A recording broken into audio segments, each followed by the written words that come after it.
ఆంధ్రప్రదేశ్లో ఎన్టీఆర్ భరోసా సామాజిక పెన్షన్ల పంపిణీ ప్రారంభమైంది. రాష్ట్ర వ్యాప్తంగా గ్రామ వార్డు సచివాలయ సిబ్బందితో పాటు అంగన్వాడీల ద్వారా ఇంటింటికి వెళ్లి పెన్షన్ అందిస్తున్నారు. ముఖ్యమంత్రి నివాసానికి సమీపంలో ఉన్న పెనమాక గ్రామంలో సీఎం చంద్రబాబు నాయుడు స్వయంగా ఓ కుటుంబానికి పెన్షన్ అందించారు. బనావత్ పాములు నాయక్ అనే వ్యక్తికి చంద్రబాబు పెన్షన్ అందించారు. గౌరవించే బాధ్యత మాకుంది. భవిష్యత్తులో కూడా ఒక విషయం మీరందరూ గుర్తుపెట్టుకోవాలి. అందరికీ న్యాయం జరగాలి. ఆ న్యాయం జరగడానికి తోడ్పాటునిచ్చినటువంటి నియోజకవర్గాలు కానీ, గ్రామాలు కానీ, వర్గాలు కానీ తెలుగుదేశం పార్టీ సేవ చేయాల్సిన అవసరం ఉంది. అందుకని నా మొట్టమొదటి కార్యక్రమం పెనుమాకలో మంగళగిరిలో పెట్టుకోవడం నాకెంతో ఆనందంగా ఉందని చెప్పి మీ అందరికీ తెలియజేస్తున్నా. మొన్న జరిగిన ఎన్నికలు ఒక హిస్టారికల్ ఎన్నికలు ఇవి. నేను 10 ఎన్నికలు చూశాను. 10 ఎన్నికల్లో ఎప్పుడూ జరగని విజయం.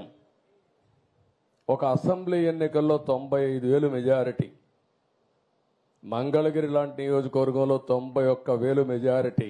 నేను ఒకప్పుడు 60,000-50,000 వస్తేనే కుప్పంలో బ్రహ్మాండంగా వచ్చిందనుకునే పరిస్థితి నుంచి ఇప్పుడు 90,000-95,000 మెజారిటీలు వచ్చేసే పరిస్థితికి వచ్చాయి.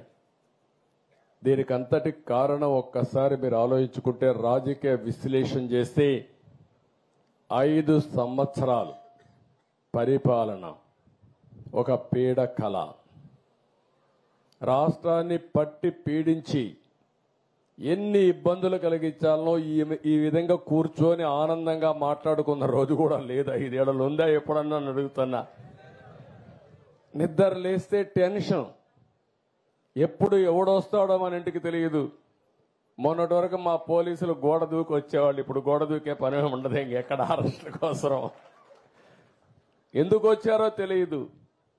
పోనీ మీ ఇంట్లోకి వస్తే వస్తారు, అది కూడా తప్పే, రాకూడదు. గౌరవంగా బ్రతకాలి మనందరం.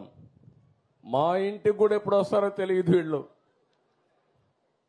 అంటే ఎంత భయంకరమైన వాతావరణం అంటే, అంత భయంకరమైన వాతావరణంలో ఒక్కరని కాదు, అధికారులు అట్నే బతికారు, ప్రజలు అట్నే బతికారు, రాజకీయ నాయకులు అట్నే బతికారు. చాలా భయంకరమైన పరిస్థితి. ప్రజాస్వామ్యంలో అంతిమ న్యాయ నిర్ణేతలు ప్రజలే. ఇప్పుడు నాకు అర్థం కావడం లేదు, మీరందరూ కూడా ఓట్లు వేశారు, బ్రహ్మాండంగా వేశారు. ఈరోజు మిరాకిల్ జరిగిపోవాలి, రాత్రికి రాత్రి అని ఆలోచిస్తున్నారు. మీరందరూ అన్నీ అయిపోవాలనుకుంటున్నారు. నేను నిన్న మొన్న పార్టీ ఆఫీస్కి వెళ్ళాను. పార్టీ ఆఫీస్కి వెళ్తే విపరీతంగా ప్రజలు వచ్చేసే పరిస్థితికి వస్తున్నారు. 5 ఏళ్లు అణగదొక్కారు, ఫ్రస్ట్రేషన్లో ఉన్నారు. నిజమైన స్వాతంత్రం వచ్చిందని ప్రతి ఒక్కరూ రోడ్డు మీదకి వచ్చే పరిస్థితికి వచ్చారు. ఆ ఉత్సాహంలో నేను మీటింగ్కి పోతే, ఆఫీసుకు పోతే 1000 మంది వచ్చేస్తా ఉంటే వాళ్ళని ఎట్లా పరామర్శించాలో నాకే అర్థం కాని పరిస్థితి ఉంది. ఒక పక్క సమస్యలు, ఒక పక్క ఉత్సాహం, రెండూ కలిపిన తర్వాత ఇవన్నీ జరిగే పరిస్థితి వచ్చింది. ఇంకొక పక్క మీరు ఒకసారి ఆలోచిస్తే, అప్పులు ఎంత ఉన్నాయో ఇంకా నాకే తెలియదు. ఎతుకుతున్నా రికార్డ్స్ అన్నీ, వ్యవస్థలు ఎక్కడున్నాయో నాకే తెలియదు. అధికార యంత్రాంగం మొరేలు కూడా దెబ్బతినింది.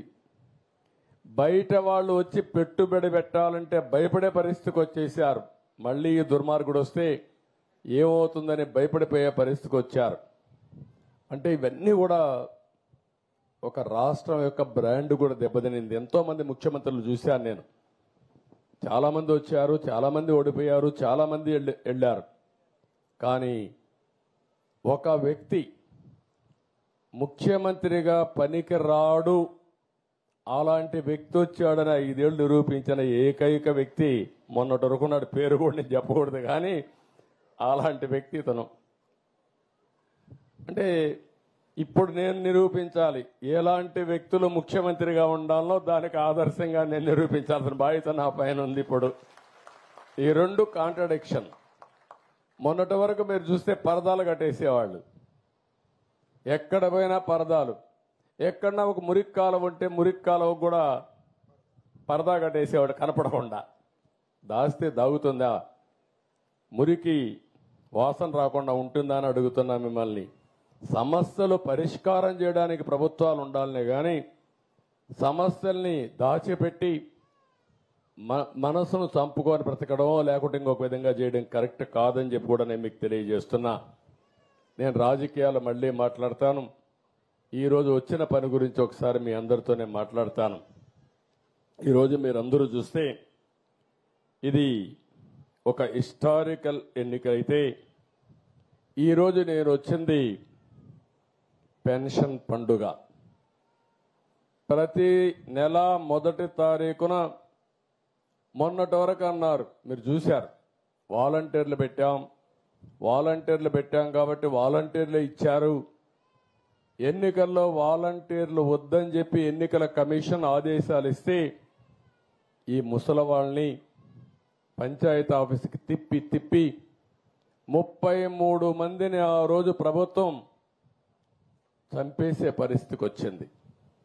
మంచి ఎండలు మే నెలలో ఎండల్లో తిప్పి దిక్కుదెలిన పరిస్థితిలో ఏప్రిల్ మేలో 33 మంది చనిపోయారు. మేము ఆ రోజు పోరాడాం, అయినా కూడా వినలేదు. ఈరోజు గ్రామ సచివాలయం ఉంది, 1,20,000 మంది ఉన్నారు. 1,20,000 మందిని ఉపయోగించుకుంటే 40-50 పెన్షన్లు ఇస్తే అయిపోతాయి. ఈరోజు అందుకనే ఆ పట్టుదలతోనే గ్రామ సచివాలయ సిబ్బందితో ఒకే రోజు రాష్ట్రంలో అందరికీ పెన్షన్ ఇచ్చే కార్యక్రమానికి శ్రీకారం చుట్టాం. ఎందుకు జరగదో చూపించాలని. అంటే ఒక మోసం చేసినప్పుడు ఏదైనా సరే ప్రజాహితం కోసం పనిచేయాలి తప్ప చేసింది రైట్ అని నిరూపించడానికి లేకుంటే వేరే ప్రత్యామ్నాయం లేదని చెప్పడానికి ఆ రోజు మీ అందరినీ కూడా ఇది చేసే పరిస్థితికి వచ్చారు. దగా మోసం, మాట్లాడితే అబద్ధాలు. నిన్న కూడా మీరు చూస్తూ ఉంటారు, అనునిత్యం 5 ఏళ్ళు అబద్ధాలతో బతికారు, ఇప్పుడు కూడా అబద్ధాలతో బతకాలనుకుంటున్నారు. నా దగ్గర అది వీళ్ళ కాదు. వాస్తవాలను ప్రజలకు చెప్పి మీలాంటి అబద్ధాల కోరల్ని శాశ్వతంగా రాజకీయాలు లేకుండా భూసమాధి చేసే బాధ్యత తెలుగుదేశం పార్టీ ఎన్డీఏ తీసుకుంటామని చెప్పి నేను మీకు తెలియజేస్తున్నా. ఈ సందర్భంగా ఒక మాట కూడా చెప్పాలి. మొన్న నేను అదే మరి పవన్ కళ్యాణ్ గారు ఇద్దరం కూడా ఎన్నికల ముందే జట్టు కట్టామంటే దానికి కారణం ప్రభుత్వ వ్యతిరేక ఓటు ఒక్కటి కూడా చీలకూడదని ఎప్పుడైతే 2 పార్టీలకు ఒక అవగాహనకు వచ్చామో ఆ రోజే ఎన్నికలైనాయనే అభిప్రాయంతో అందరూ వచ్చారు. ఆ తర్వాత బీజేపీతో కలిశాం. 3 పార్టీల కలయిక కూడా మీరు గుర్తుపెట్టుకోవాల్సింది, ఈ రాష్ట్ర ప్రయోజనాలు ఆశించి ఇప్పుడుండే ప్రస్తుత పరిస్థితిలో ప్రజలు గెలవాలి, రాష్ట్రం నిలదొక్కుకోవాలన్న ఆలోచనతోనే చేశాం. నేను చేసింది, మేము చేసింది సరైన నిర్ణయమని కులాలకు, మతాలకు, ప్రాంతాలకు అతీతంగా బ్రహ్మాండంగా గెలిపించారు. నా చరిత్రలో ఎన్నో ఎన్నికలు చూశాను కానీ 11 సీట్లతో గెలిచింది వైఎస్ఆర్ కాంగ్రెస్ పార్టీ. చూస్తే ఇది ఒక చరిత్ర. ఎప్పుడు కూడా ఇన్ని తక్కువ సీట్లు ఎవరికీ రాలేదు. అంటే ప్రజల నిర్ణయం అది.